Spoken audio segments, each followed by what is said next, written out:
குரு உங்களுடைய ராசிநாதன், முக்கியமானவர், உங்கள் வீட்டுக்கு சொந்தக்காரர், ஓனர். இந்த குரு 7ஆம் இடத்தில் இருப்பது மிக சிறப்பு. 8ஆம் இடத்துக்குள்ளே போயிட்டார். 8ஆம் இடத்துக்குள்ளே போய் உச்சம் அடைகிறார்.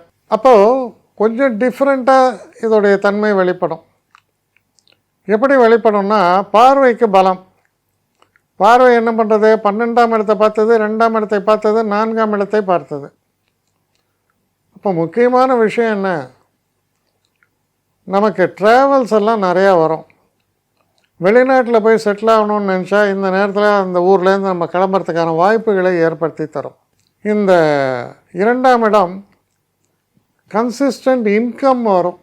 செலவும் உண்டு, வரவும் உண்டு, சுப செலவுகள்.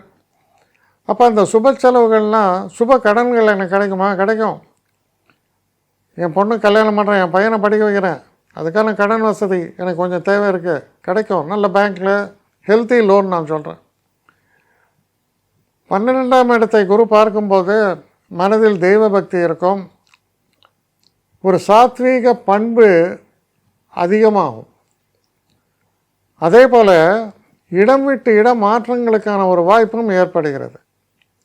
அப்போ நான் ஃபாரினில் போய் செட்டில் ஆகிறேன், இந்த மாதிரி படிக்கக்கூடிய மாணவர்களுக்கு மாபெரும் வெற்றி கிட்டும்.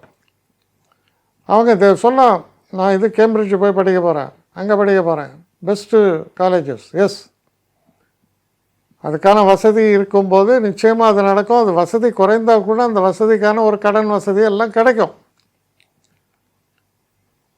அதனால் மாணவர்களுக்கு விசேஷம், எல்லா விதத்துலேயும் இது விசேஷமான நல்ல பலன்களை கொடுக்கும்.